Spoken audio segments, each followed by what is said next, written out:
जय हिंद। इस वीडियो में हम सीखने वाले हैं परिमेय संख्या और अपरिमेय संख्या के बारे में। ठीक है, देखिए स्टूडेंट को काफ़ी दिक्कत होता है परिमेय संख्या और अपरिमेय संख्या पहचानने में। इसमें हम आपको कुछ ऐसा तरीका बताएंगे, बस आपको उसको ध्यान रखिएगा तो आपको परिमेय संख्या अपरिमेय संख्या पहचानने में कोई दिक्कत नहीं है। ठीक है, वीडियो देखिएगा ध्यान से, क्योंकि अपरिमेय और परिमेय से क्वेश्चन पूछा जाता है, मतलब दिया रहेगा ऑब्जेक्टिव में 2-3 क्वेश्चन देखिएगा तो पूछ दिया है। और फिर इसे जनरली इसे क्वेश्चन अपरिमेय संख्या किसे कहते हैं, परिमेय संख्या, और इसे हल कर लेते हैं तो आप 1.1 चैप्टर 1.1 जो प्रश्नवाली है उसको भी बना सकते हैं। ठीक है, तो देखिए परिमेय संख्या किसे कहते हैं, रेशनल नंबर। ये रेशियो से ही बना है। रेशियो मतलब होता है अनुपात एक तरह से। ठीक है, तो भिन्न का मतलब क्या होता है, भिन्न यानी फ्रैक्शन। तो जो भी फ्रैक्शन में संख्या रहता है सो होता है। ठीक है, इसका हम देख लीजिए पहले डिफिनेशन कहेंगे। तो वैसी संख्या जिसे पी बटा क्यू के रूप में लिखा जा सके, जहाँ पी और क्यू क्या पूर्णांक संख्या हो एवं क्यू नॉट बराबर 0 से बोलते हैं परिमेय संख्या। ठीक है, कह रहा है पी एवं क्यू क्या हो, पूर्णांक संख्या। पूर्णांक का मतलब होता है जो नंबर लाइन पर जो नंबर को दर्शा देंगे वो होता है हमारा पूर्णांक संख्या। ठीक है, जैसे मान लीजिए हमारा क्या है, 0 है। ठीक है, तो 0 है और 0 का दाहिने साइड जाएंगे तो हमारा +1 हो जाएगा, फिर +2 हो जाएगा। ठीक है, +2 हो जाएगा, फिर इधर plus plus plus dot dot हमारा प्लस तक ले रहा है इनफाइनाइट तक। ठीक है, तो इधर प्लस इनफाइनाइट, इधर बायां साइड आएंगे तो -1, फिर -2 डॉट डॉट इनफाइनाइट तक। कहाँ तक लग जाएगा, इनफाइनाइट। ठीक है, यही होता है नंबर लाइन पूर्णांक। तो जो भी हमारा परिमेय संख्या होगा वो माइनस में भी होगा प्लस में होगा। ठीक है, क्योंकि जो नंबर लाइन पर उतर जाएगा वही संख्या होता है परिमेय संख्या। ठीक है, जैसे हम लिखते हैं 5/10, 2/20, 3/4 या -12/13, तो ये क्या हो जाएगा, परिमेय संख्या। और भिन्न में रहना चाहिए। भिन्न का मतलब होता है हमारा कि अंश बटा हर के रूप में, अंश बटा हर। ठीक है, भिन्न बड़ा होता है हमारा अंश बटा हर, यानी अंश के रूप में रहेगा और किसके रूप में रहेगा, हर के। ठीक है, हर के। बाकी आपका एक कंडीशन है कि अगर क्यू नॉट 0 है, यानी ऊपर वाला को बोलते हैं क्या, पी, ये हमारा अंश हो गया पी, या नीचे वाला क्यू। तो कह रहा है क्यू नॉट 0 है, यानी पी बटा क्यू के रूप फॉर्म में रहेगा।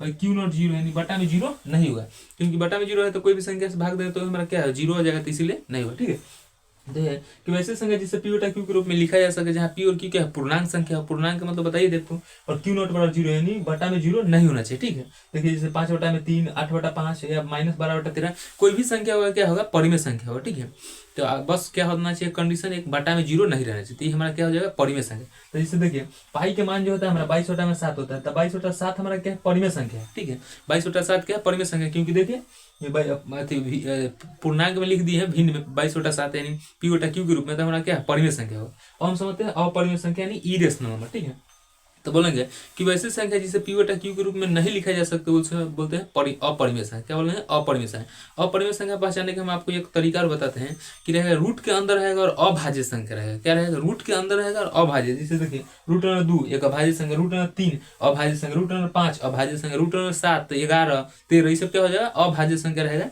तो वो रूट के अंदर रहेगा, तो ये हमारा कौन संख्या हो जाएगा, अपरिमेय। ठीक है, और देखिए पाई भी क्या है हमारा, अपरिमेय संख्या। पाई क्या है, अपरिमेय संख्या। पाई के मान आ जाएगा 22/7 तक क्या हो जाएगा, परिमेय संख्या। पाई क्या है, अपरिमेय संख्या। एक बार एग्जाम में पूछा है कि पाई क्या है, तो सबको लगेगा कि 22/7 मान होता है, पाई के मान 22/7 मान है, तो आदमी मार दिया परिमेय संख्या, जो कि गलत है। क्या सीधा पूछा पाई क्या है, तो अपरिमेय संख्या। पाई के मान दिया रहेगा 22/7 या 3.14, तो हमारा क्या हो जाएगा, परिमेय संख्या हो जाएगा। ठीक है, तो पाई क्या है हमारा अपरिमेय संख्या और 22/7 क्या है, परिमेय संख्या। ठीक है, तो परिमेय अपरिमेय संख्या का आपको डर खत्म हो जाएगा। बस आपको ध्यान रखना है क्या, कि जो रूट के अंदर से बाहर नहीं निकलेगा वो हमारा क्या हो जाएगा, अपरिमेय संख्या। ठीक है, जो रूट के बाहर निकल जाएगा वो हमारा कौन हो जाएगा, परिमेय संख्या। जैसे मान लीजिए हम √25 लिखे, √25 लिख दिए, तो √25 क्या है, तो 5 × 5 लिख देंगे तो हमारा कितना आ जाएगा, बाहर आ जाएगा 5। ठीक है, क्योंकि वर्गमूल में क्या होता है, 2 सेम रहेगा तो एक बाहर निकलता है, तो ये हमारा क्या हो जाएगा, √25 क्या हो जाएगा, परिमेय संख्या।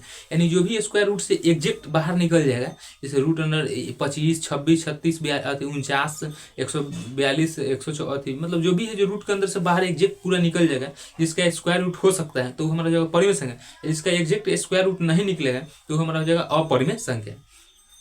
ठीक है, जैसे मान लीजिए आपको दे दिया √36, तो 36 का आप स्क्वायर रूट निकालिएगा तो 6 आ जाएगा। ठीक है, तो 6 हमारा क्या हो जाएगा, परिमेय संख्या हो जाएगा। क्या हो जाएगा, परिमेय, यानी √36 कौन संख्या होता है, परिमेय संख्या हो जाएगा। ठीक है, और मान लीजिए √49 दे दिए, तो √49 को जाएगा हमारा परिमेय संख्या होगा। मान लीजिए आपको √5 दे दिया, तो √5 क्या हो जाएगा, अपरिमेय संख्या। क्योंकि देखिए एक अभाज्य संख्या है, रूट के अंदर है, इसका एग्जैक्ट वैल्यू नहीं निकलेगा, तो हमारा क्या हो जाएगा, अपरिमेय संख्या। ठीक है, तो आई होप कि आप परिमेय और अपरिमेय संख्या के बारे में समझ गए होंगे। ठीक है, मिलेंगे आप किसी नेक्स्ट वीडियो में। जय हिंद।